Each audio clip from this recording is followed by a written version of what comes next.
Headlines from this week, and there's been a lot of attention on this breach at Facebook that was announced on Friday. And it's one of the first major breaches we've seen in the post-GDPR era after that rule went into effect. And we saw Facebook disclosed it within 3 days. And I just wanted to ask you, what impact do you think the new rules with GDPR and breach notification will have on industry?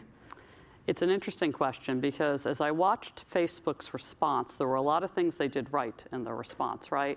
But when you're doing incident response, like any investigation, it doesn't just happen overnight.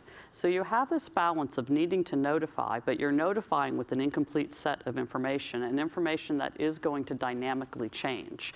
And I think that is the biggest challenge to corporations right now, is they will be forced to notify by some of these privacy laws that are coming with breach notification periods, but they're going to be notifying a large consumer base of folks that are not necessarily technology savvy with incomplete information, which could then send panic, depending on how it's covered, depending on how it's communicated. There's a lot of information that will get out there that will change dynamically over time. And the folks that are responding to it, I don't mean the Facebook or the corporations, the individuals who are responding to it and how they handle their account, they're going to have to do maybe 1 or 2 steps to actually make their account secure as the information changes and we find out more about the breach. And I think that's the biggest impact of GDPR. If you think about the breach notification laws, there's one being thought about in the US, there's laws in China, Brazil that are coming online.